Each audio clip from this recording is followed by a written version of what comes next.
Coucou tout le monde, alors j'espère que vous allez bien. Alors aujourd'hui c'est la nouvelle lune dans le signe du Sagittaire. Alors elle brasse fort, je sais pas si vous l'avez ressenti. Moi je sais que personnellement j'ai pas énormément dormi. Elle a eu lieu donc cette nuit, c'était aux alentours de minuit et demi. Voilà, peut-être que certains d'entre vous n'ont quasiment pas dormi de la nuit. En tout cas, cette nouvelle lune, elle nous parle de quoi? On va essayer de le faire très simplement. C'est une nouvelle lune en Sagittaire, c'est un signe qui est optimiste, c'est un signe qui a foi euh, en l'univers, c'est un signe qui est très spirituel, hein. Donc vraiment, on nous invite à remettre de la lumière dans notre vie, dans les endroits où il y en a besoin. Surtout qu'en plus on est dans une période d'hiver, donc ça veut dire que la lumière est plus basse. Souvent on est plus fatigué, on est en train de clôturer une année, on arrive au moment des fêtes et voilà, il y a beaucoup d'entre vous, je pense, qui peut-être seront en vacances à ce moment-là. On vous demande d'ailleurs justement de vous reposer, hein. Profitez-en vraiment pour ressourcer vos batteries. Mais en tout cas, voilà, on nous demande d'aller croire en nos rêves. Même si ça peut paraître, comment dire, peut-être débile pour certains, peut-être que certains de votre entourage ont tendance à peut-être rire ou à juger ce que vous souhaitez ardemment, vos projets que vous avez envie de mettre en place.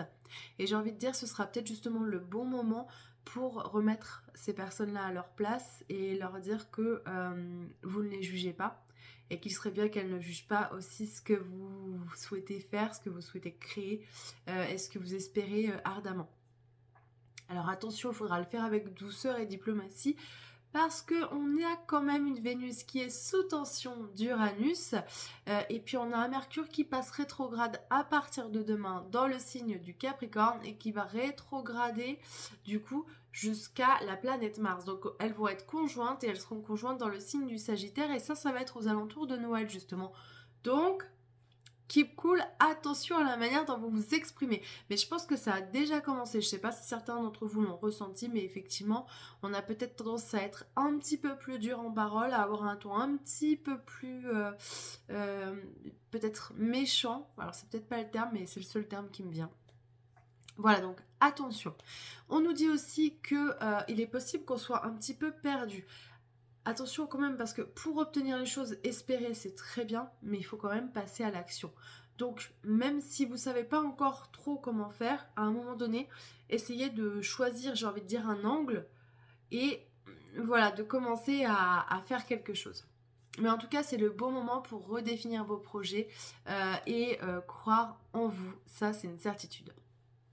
Alors, cette nouvelle lune, moi j'ai voulu faire un tirage pour voir un petit peu ce qui ressortait de tout ça, parce que je trouve que souvent les cartes sont plus parlantes, encore même que l'analyse astrologique qui est géniale, hein, mais voilà, on a une information supplémentaire. Alors moi j'ai pris l'oracle de la lune, comme d'habitude. On nous parle de mauvaise direction. Donc vous voyez, je pense que certains d'entre nous justement ont tendance à se poser pas mal de questions et ça j'ai remarqué, hein, ces derniers temps vous êtes nombreux, nombreuses à vous poser des questions, à savoir si vous êtes dans la bonne direction. Donc il est possible que effectivement qu'on soit en train de redéfinir nos projets et de redéfinir notre direction justement. Et c'est en raccord avec le fait qu'on va bientôt changer d'année, hein. Souvent, alors on a ce qu'on appelle les bonnes résolutions, mais on a aussi les prises de conscience de se dire et bah ouais, peut-être que je me suis trompée de voie. On vous dit stop.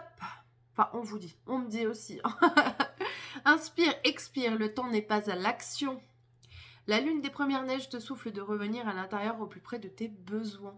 Et ça, vous allez voir que Mercure rétrograde va réussir à vous poser. Parce que Mercure, on le sait, surtout dans le signe du Capricorne, c'est le signe le plus solitaire du zodiaque. Donc forcément, on va avoir besoin de se replier peut-être un peu sur soi, de passer du temps avec soi.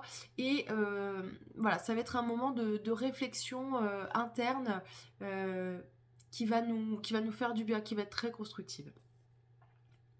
Ensuite, la lune d'abondance. Vous voyez, ça, ce sera après, hein. Il y a tout un travail, avoir un cheminement. On nous dit que bientôt des jours fructueux arrivent. Une rentrée d'argent, de l'amour à foison, des portes qui s'ouvrent. La lune d'abondance est un bon présage. Alors, il y a aussi effectivement des personnes peut-être qui vont toucher un 13e mois, une prime de fin d'année. Donc oui, il y a aussi cette notion d'abondance. Mais en tout cas, l'abondance, elle viendra aussi après qu'on ait effectué ce travail. Et ensuite, on nous dit Pas besoin de nous inquiéter. Préparez-vous à vivre de nouvelles expériences. La lune chasse est un temps de succès et d'espoir. Elle annonce l'arrivée d'un enfant, d'un animal de compagnie ou d'une nouvelle activité. Vous voyez, donc justement, hein, c'est intéressant parce qu'il y a vraiment cette notion de, moi je trouve, de nouveau départ, de redéfinition des projets, le fait d'espérer, de croire, de remettre de la lumière dans tous les côtés de sa vie. Par rapport au fait que voilà, on est épuisé, l'année a été compliquée. Les années, j'ai l'impression, sont d'ailleurs de plus en plus compliquées hein, énergétiquement. Mais en tout cas, voilà, on nous invite à y croire et à passer à l'action. Donc ça, c'est génial. Ensuite, j'ai tiré des cartes de l'oracle des anges gardiens. On nous dit, hop, je vous la montre. 8 de l'émotion. Vous attendez avec impatience que quelque chose d'important se produise dans votre vie. Au fond de vous, vous savez que le monde a plus à vous offrir. C'est probablement le moment propice pour changer de métier, vous installer à une autre maison ou une autre ville. Faites ce qu'il vous semble être bon pour vous. La vie est merveilleuse, pourquoi vous en priver?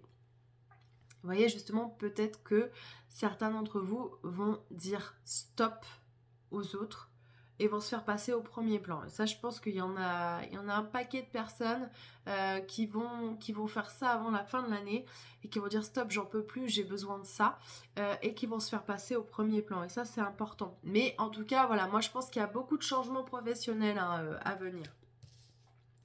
Et ensuite, on a eu le 3 de la prospérité. Donc, laissez-vous guider par vos passions, faites ce que vous aimez, ayez confiance en vous et en vos aptitudes et talents. Développez vos connaissances en retournant sur le banc de l'école, en suivant les conseils d'un mentor ou en vous rapprochant de personnes ayant les mêmes idées que vous. Donnez libre cours à votre créativité. Oui, c'est ça le plus important finalement dans le message de cette nouvelle lune, c'est que faire quelque chose, c'est bien, faire quelque chose qui vous fait vibrer, c'est beaucoup mieux. Et c'est vraiment ce qu'on nous invite à faire, c'est d'aller faire quelque chose qui nous fait vibrer. Si vous avez décidé de vous rediriger, c'est parce que vous avez besoin de mettre de la lumière et de la passion dans votre vie. Donc suivez votre cœur, ne faites pas les choses pour les autres, faites les choses pour vous. Parce que même si vous vous adaptez, les autres aussi doivent s'adapter à vous. Vous voyez ce que je veux vous dire? Alors, je pense souvent, malheureusement, souvent aux femmes qui s'adaptent par rapport au rythme de leur famille, de leurs enfants, de leurs conjoints, parce que elles ont ce rôle-là, quelque part, d'adapter leur vie professionnelle par rapport à leur famille. Et bien, peut-être que ce serait bien de dire à votre famille, ok, je comprends que vous avez besoin de moi comme j'ai besoin de vous. Par contre, aujourd'hui, j'ai besoin de m'épanouir professionnellement et j'ai besoin de plus de temps. Comment on peut faire, comment on peut s'organiser pour que j'ai ce temps-là et que tout le monde y trouve son compte. Vous voyez, ça peut être quelque chose qu'on peut mettre en place avant la fin de l'année ou en tout cas une discussion qui peut avoir lieu. Et enfin, au deck du jeu de cartes, donc le deck, c'est la dernière carte du jeu. On a eu la satisfaction du travail accompli. On vous dit, et ça c'est raccord avec la fin de l'année, voici venue l'heure du bilan. Vous avez réalisé un beau travail et vous éprouvez à juste raison de la joie, de la satisfaction et de la fierté. Vous avez su profiter des messages divins, bientôt vous commencerez un nouveau voyage. Mais pour le moment, accordez-vous une pause, vos rêves sont devenus réalité, savourez ce moment. Vous voyez, hein, à partir du moment où vous allez enclencher le processus, il y a de belles choses qui vont arriver. Et justement, on va vous demander de vous reposer. Mais vous allez voir que tout, je pense, va s'enclencher naturellement. Vous allez faire une pause. Mercure rétrograde va œuvrer. Et puis, il y a de belles choses qui vont arriver, je pense, pour pas mal d'entre vous. Voilà. J'espère que ça vous parlera.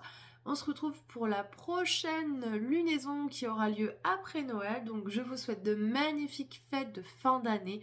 Profitez de ces belles énergies, de vos proches, faites ce que vous avez envie. Si vous avez besoin d'un moment pour vous, essayez de le trouver. C'est le plus important, c'est de respecter votre rythme et si vous en ressentez le besoin, faites en sorte que les autres comprennent ce besoin. Voilà, je vous fais plein de bisous et puis je vous donne rendez-vous après Noël.